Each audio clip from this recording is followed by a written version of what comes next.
Hey friends, what's up?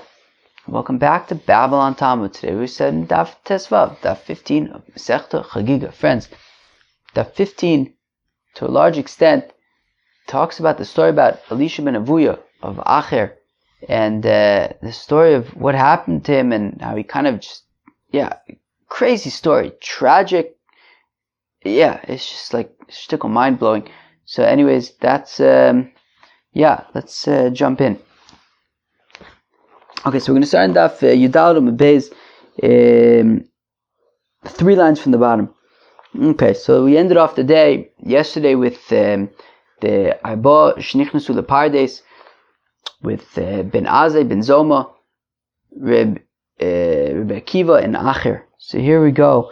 We're going to discuss Ben Zoma a little bit. Shalus, Ben Zoma, Setakas, Ben Zoma, Ma'u the Saruse Kalba. Alright, what do you want me to tell you? Can you neuter a hunt, a dog? Alright. And he says to them, it says, no, you can't do that. You can't do that at all. Right? The pasuk is talking about different situations with animal testicles, and it says, and also don't do it in your land. So, memele, don't neuter the hunts. Shalos ben Zoma, the Takas ben Zoma, Besula She'ibra, Ma'ul Kohen Gadol. Very interesting. So if you have a virgin who somehow became pregnant, the Gemara is going to say, suggest how that might be possible, but can she marry a Kohen Gadol? Right? Because a Kohen Gadol has to marry a virgin. So if this virgin who got pregnant, can she marry a Kohen Gadol? Do we have to be concerned about Shmuel? Shmuel says, Shmuel says, look, what do you want me to tell you? I would be able to sleep with virgin women, and there would be no blood, and they would, the hymen would remain intact. They would remain a basula. So do we have to be concerned about that maybe she's not a basula and she became actually pregnant the regular way, or not, or maybe we're not concerned about Shmuel and she became pregnant some other way, and she could still marry a Kohen Gadol. That's the Shaila. So Odilma the Shmuel o Shchiach, right? Shchicha, right? So maybe we don't have to be concerned about Shmuel. Omilu ben Zoma says to them, the Shmuel o Shchiach. We don't have to be concerned about Shmuel. He was very special, but that's not something that we have to be concerned about. And therefore, if she's pregnant and she's still a basula, so then we can assume that somehow she just became pregnant. Maybe somehow she became pregnant in the bath. I don't know. Maybe there was sperm floating around in the bath. She went in the bath and she became pregnant. I don't know. Sharna, is that like something that's like possible? I don't know. But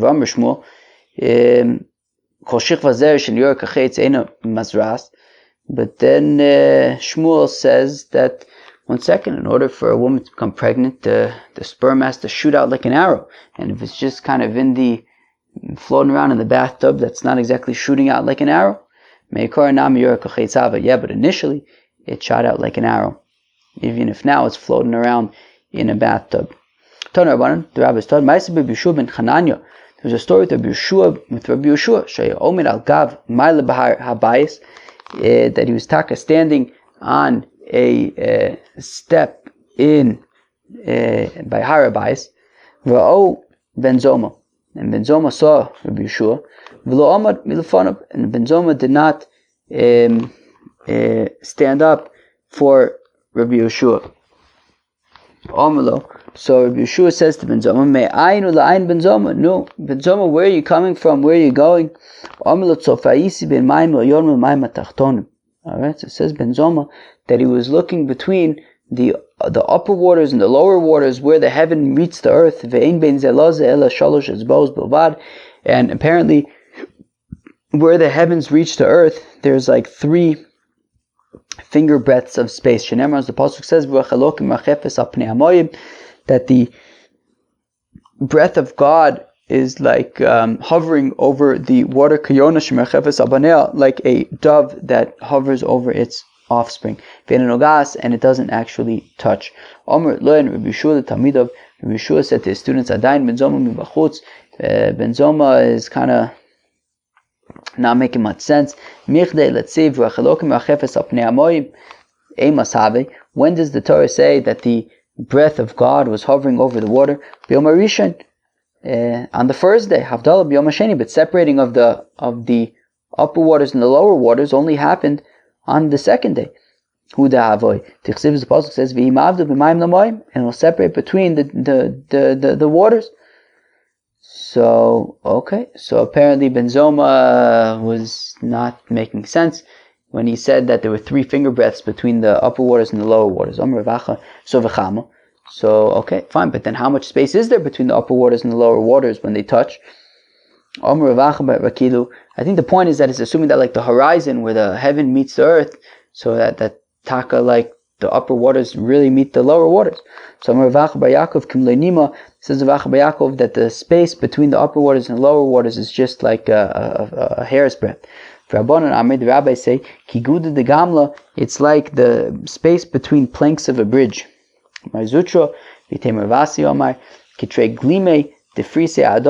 It's like 2 garments, 2 cloaks that are spread one on top of the other. Okay. It's like 2 cups that are one inside the other. So we had said yesterday that when Ben Azai, Ben Zomer, Rabbi Akiva, and Acher went into the Pardes, so it says that Acher cut some kind of branches, I think of a palm tree. All of Akos of Omer, it says about Acher, do not allow your mouth to make your flesh sin. Ma'i, no, what does this mean? That when they went to the Pardes, so Elisha ben Avuya, he saw Mitatron, one of the angels. And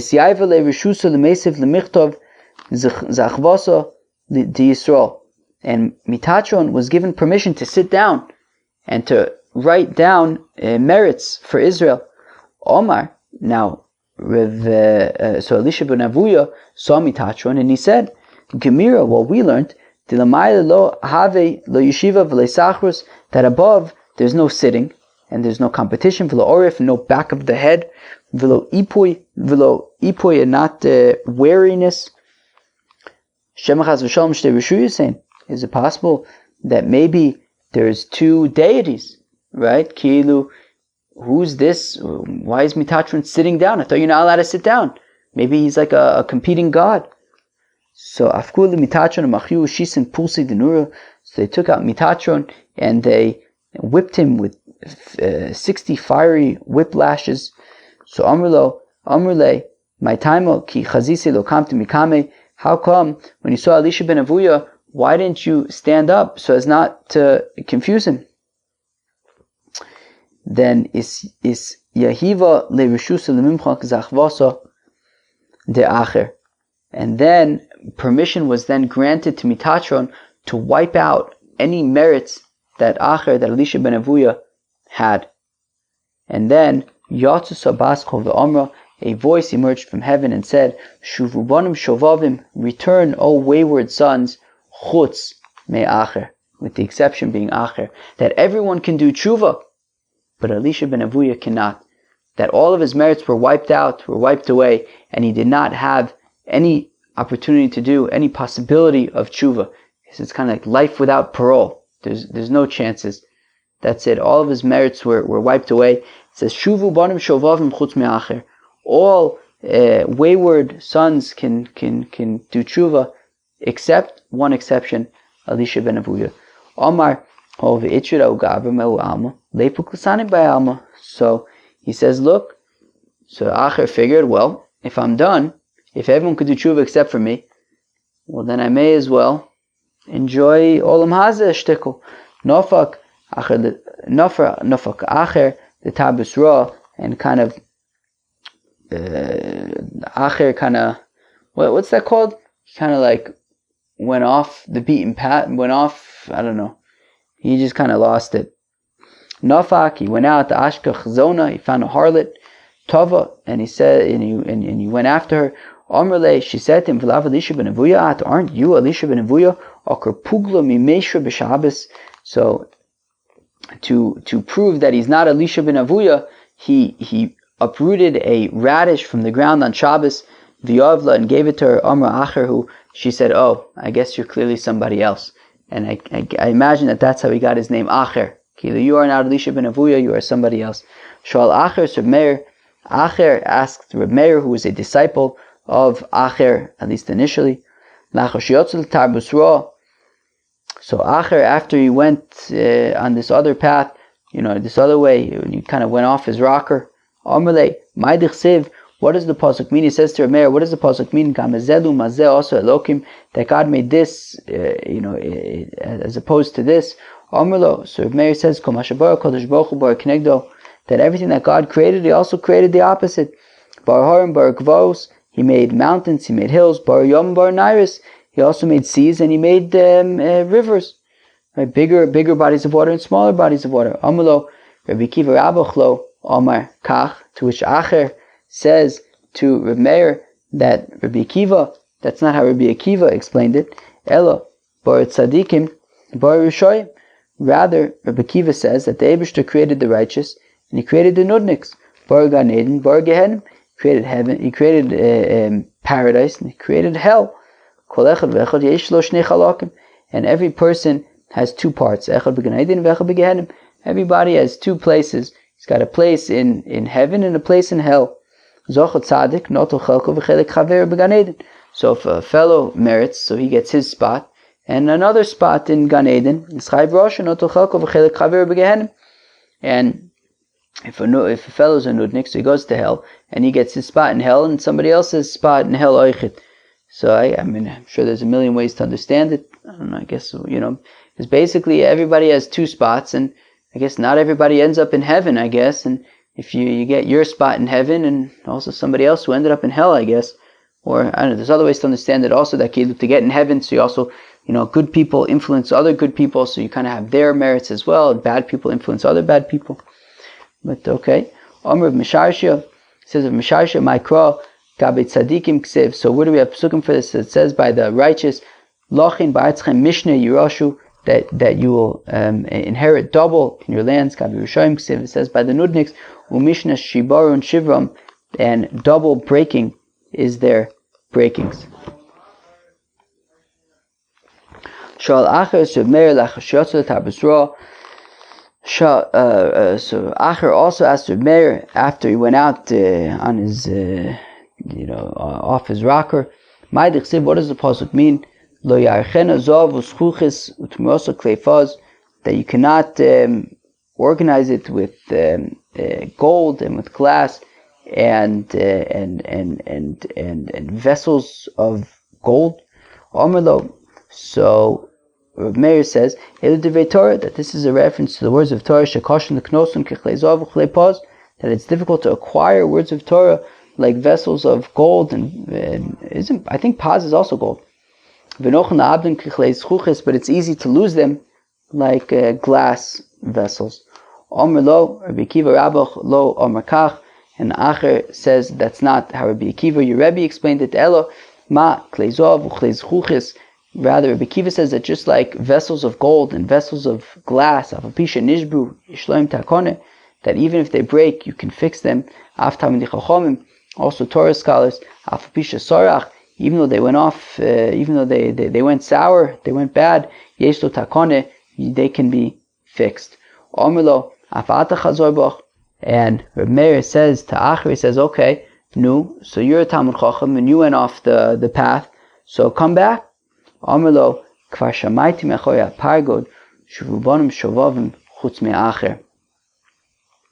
which Acher responds, but yeah, it's in my case it's too late. I already heard from in the heavens that everybody could do tshuva except for Acher. It doesn't apply to me. I'm lost, which is super interesting.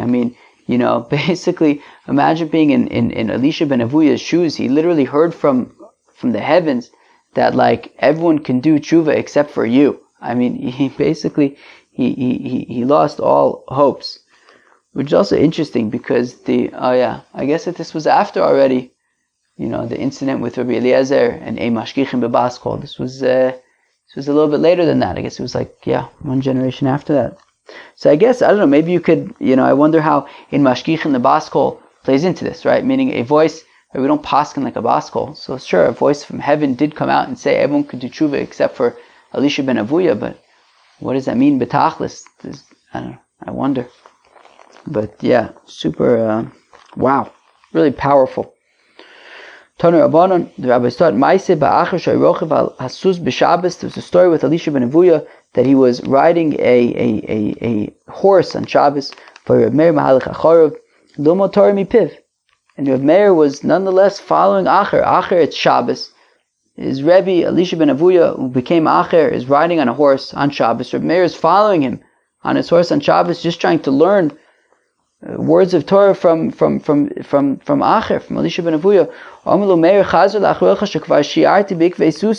And then Acher says to Meir, and he says, look, Meir, go back. I mean, I've evaluated with the steps of my horse, Adkan Tchum Shabbos, that we're already at the extremities of the Tchum Shabbos. You can't walk any further, you have to go back. And Reb Meir says to Acher, he says, no, why don't you also go back? Didn't I already say to you that I already heard in heaven that wayward children do tshuva except for Acher, that Acher can't do tshuva? Takbe, nonetheless, Rabbi Meir was not going to accept that. He forced Acher, brought him to the Beis HaMedrash, and they get to the Beis HaMedrash, and Acher says to a yingel, to a young fellow who was there, Psokli Psukeich, tell me, what are the psukim that you're learning? Omar lo, and this yingel replies, Ein shalom Omar Hashem le'rishoyim, that God says that there is no peace for the nudniks. Either the Veikinishta Achrise, and Reb Meir brought Acher to another synagogue, Omar le'yinuka, and Acher says to a yingel, Psokli Psukeich, yingel, what verse are you learning? Omar lo, and the yingel says, Ki im tchabsi beneser v'sarbi l'chaboris, am I reading that? Ki im tchabsi beneser v'sarbi l'chaboris, that if you will wash with like lime and use different kinds of detergents, nonetheless nichtam avonich l'fonai, nonetheless your sin is still stained before me. Kilu, right? Reb Meir was bringing Acher to these different synagogues, hoping for a positive outcome, but each time Acher would ask the child there what he's learning, and the child basically said some ominous verse. So Meir brings Acher to another synagogue, and Acher says to a young fellow, he says, what verse are you learning? V'at shodud, hey, you bandit, ma taisi, what will you do? Kisil bishi shoni, then even if you wear like fine garments, kisaidi adezov, and you can wear jewelry of gold, ki sikari bepuch einecha or enaich. Wait, where's this pasuk? Enaich, and if you're gonna put like mascara, what's that on? I've heard about it, but lemaise, I don't. Okay, let's go weiter. So, whatever, mascara, put it on your eyes, it won't do anything. Lashav tisiapi v'gomer, it's not going to make a difference. So again, you can do whatever tshuva you want, it's really not going to matter. And then Reb Meir brought Acher to another synagogue, until he already brought Acher to 13 synagogues. Kulu pas kulei, and at every single synagogue, the yingel there, and he said to him, Ki agavna, also a pretty ominous verse, Levasra amlei psokli psukech, and when they got to the final, the 13th synagogue, so Acher says to the yingel there, and he says, Nu, what verse are you learning? Amalei, and the yingel says, V'larasha Omer Elokim, and to the nudnik, the Eibishter says, Malach l'saper chukai v'gomer, why are you even stating my Malach l'saper chukai, why are you stating my statutes? How Yenuka have magamgim belishne, and that particular yingel was not clear in his words. Ishtama kimad amalei v'la'alisha Omer Elokim, And Acher heard the young fellow say that God said to Elisha that why are you even bothering with my statutes? Those who say Sakina have a bahade v'kare v'shadre the beknishta. Those who say that when this happened, Acher just couldn't take it anymore. He had a knife with him and he cut up this little yingle and he cut up the body and he delivered it to the 13 different synagogues. Those who say Omer ihavoy biyodi sakino have a korainale, and those who say no, he didn't actually cut up this yingle, but he says, if I would have a knife, then that's what I would do. This was a very shver matzav. Kinoch nafshe da acher, when Elisha ben Avuya died, Amri, they said, they said, what are we supposed to do with acher? On the one hand, we don't want to judge him, so let's go back to it. We don't want to judge him, because after all, he was Elisha ben Avuya, he was the Tana, he studied Torah. How could we, we don't want to send him to hell. We also can't, admit him into heaven, mishum dechata, because he sinned. Reb Meir says, look, says Reb Meir, his student, better that we should judge him, that at least eventually he'll be purged of his sin and he'll be able to go to the world to come. Says Reb Meir that when I die, so then Acher should go into hell so that he can be purged of his sins. Kinoch nafshe Reb Meir, and when Reb Meir died, so the kutru mikivre de Acher, smoke rose from the grave of Acher. He was like admitted into hell. Omar Rabbi Yochanan says, Rabbi Yochanan, Gevurta lemikla Rabbe. He says, 1 second, what's going on here? That sounds crazy. What is it a good thing to have your teacher go to hell? Chad have a binana v'lomatzinon la'atzule. He says, this is horrible, right? There was somebody who was among us. There was a Talmid Chacham who was among us, and we failed him. We were unable to save him. Inakte biyad. If I would go and I would grab him by the hand, man mirame leiman, who's going to stop me? Omar Mosei Omos ve'acha be'oshim mikivro, says Rabbi Yochanan, when I die, I'm going to put out that fire from the grave of Acher. Kinoch nafshe Rabbi Yochanan.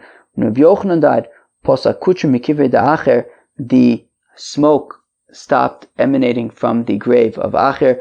Posach oleahu safdana, and a eulogizer said about Rabbi Yochanan, afilu shomer pesach, that even the guard of hell did not stop you from releasing Elisa ben Avuya. Bito shel Acher, the daughter of Acher, Asi l'kamen to Rebbe, came before Rebbe. Amrle, she said to Rebbe, Rebbe, parneseni, I need parnasa, I need staka. Amrlo, he said to her, Basmiat, whose daughter are you? Amrlo, Bito shel Acher oni. And she said to Rebbe, I am the daughter of Acher. Omarlo, he said to her, Adainesh Mizar Ba'olam? What? He was surprised. He says that there's still progeny of Acher in the world of Oksiv, but the pasuk says, Lo nin velo neched ba'amo, that there won't be any great-grandchildren and grandchildren in his nation, vein sard b'mugurav, and no survivors in his offspring. Omarlo, Zocher litaraso, and she says to Rebbe, but remember the Torah. Remember the Torah that he studied. Don't remember his bad ways, his bad actions. Miyad yard eish, immediately a fire came out from heaven. V'sichsecha safsalo shel Rebbe, and singed the bench that Rebbe was sitting on. Bacha Rebbe cried v'omer, and he said, Ma'lemisganin ba kach. Somebody who disgraces the Torah, nonetheless, the Torah is even if somebody who disgraced the Torah, still a fire would come out of heaven for that person. People who praise the Torah, then certainly there's a lot of significance to that. For Now, fact, 1 second.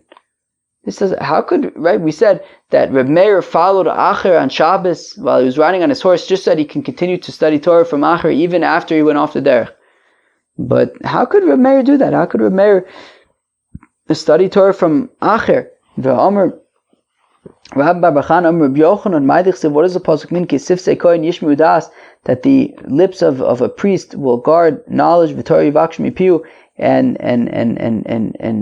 request Torah from his mouth. Ki malach Hashem tzvakos, because he's an angel of God. Im dome harav lemalach Hashem tzvakos. If the teacher is similar to the angel of God, yivakshu Torah mipiu. So then yes, seek Torah from his mouth. V'imla, but if he's not like an angel, so then al yivakshu Torah mipiu. Do not pursue Torah from his mouth, and clearly, certainly at that point, Acher was not like an angel of God. So why was Rav Meir trying to learn from him? Rish Lakish, Rav Meir Ashkach v'Darish, says Rish Lakish that Rav Meir found a different pasuk and expounded that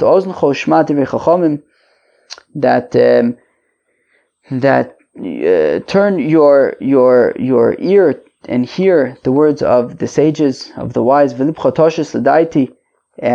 and place your heart to my knowledge. The daitam lo nemar el daiti doesn't say to their knowledge, rather to my knowledge. I.e., wherever their knowledge might be, that's that, right? Acher could be where he is, but ultimately, you should be the one to sort of understand what to take from it.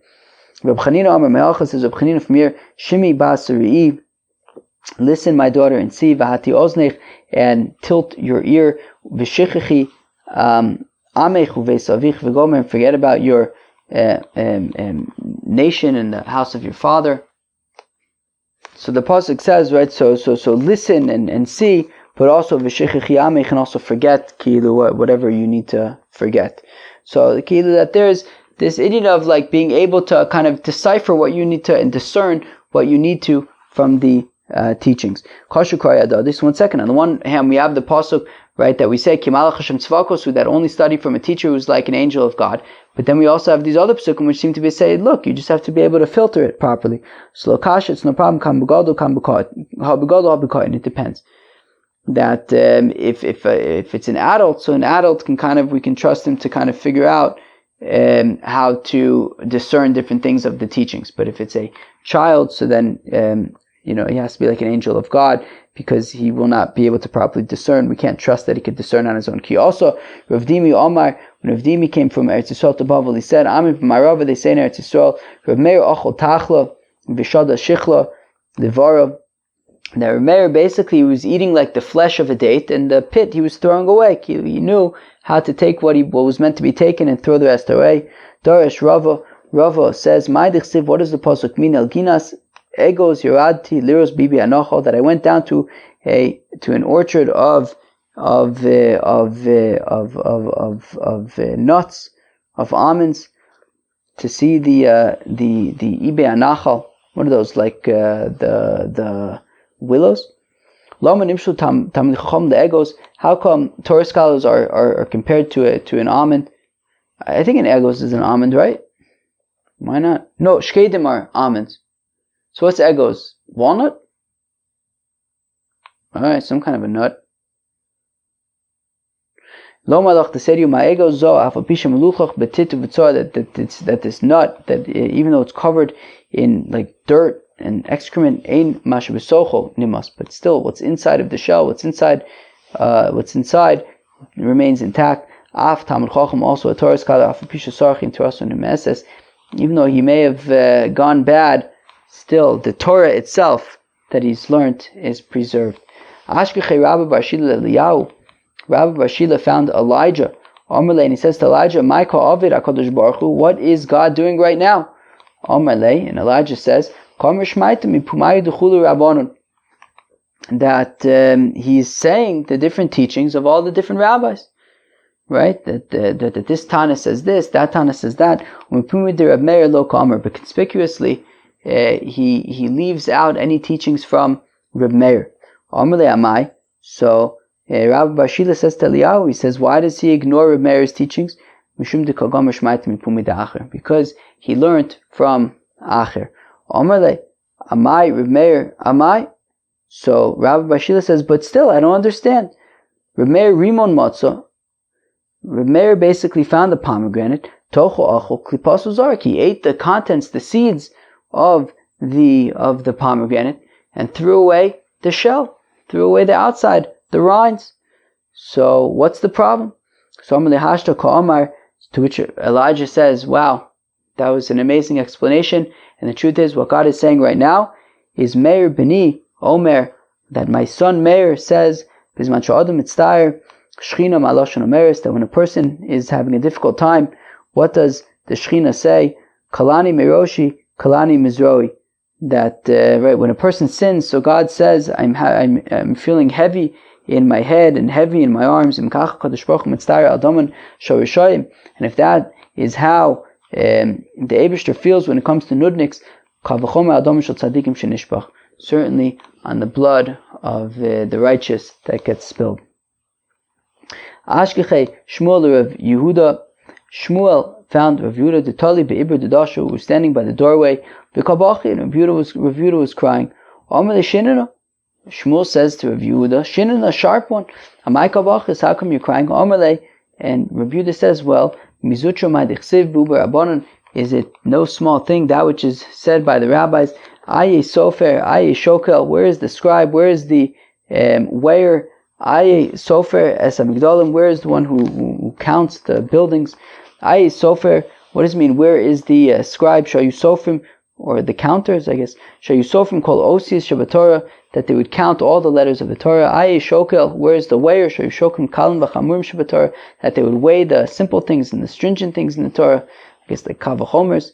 Aye sofer es amigdalim. Where is the one who counts the buildings? That they would learn 300 halachas in like a building that was floating in the air. Okay, I'm not exactly sure what that is. That Doeg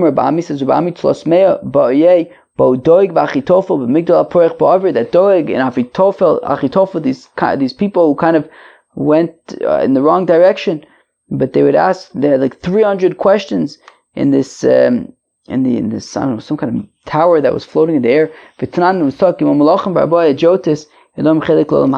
was also taught that there were 3 kings and 4 sort of regular people who do not have a portion in the world to come. So then what is going to be, right? And that includes Doeg and Achitophel. So what's going to be about us? Basically, Rav Yehuda was lamenting. He's saying, there are all these great people that don't have a place in the world to come. What's going to, if they don't have a place in the world to come, what's going to be about us?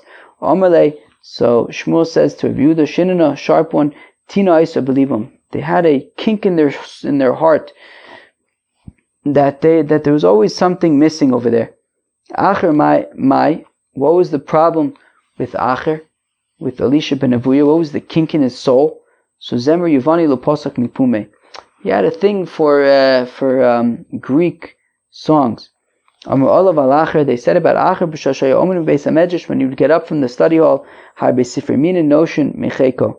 There would be lots of heretical books that would fall from his lap. So he always had some kind of a kink in his soul that even though he was a big Talmud Chacham, you would get up from the beis hamedrash and there would be like heretical books falling off of his lap. So apparently there were kinks in his soul. Friends, that was Daf Tezvav Masechta Hagiga. I mean, that was a roller coaster of a daf, right? I think that certainly the main experience of this daf was learning about Elisha ben Avuya and what happened when he went up into the Pardes and he saw Mitatron and he questioned Mitatron. Why was he sitting, and what does that mean? Is there 2 gods? And what Mitatron then got punished for it, and he ended up wiping away all of the merits of Elisha ben Avuya. And a voice came out from heaven that Shuvu banim shovavim chutz me'acher, that everyone could do tshuva except for Acher. And Acher basically then just like went off the deep end. I think that's the word I was looking for. Went off the deep end and just lost it, and it was tragic. And anyways, that was the Tezvav of Masechta Hagiga. I hope you enjoyed it. Peace out.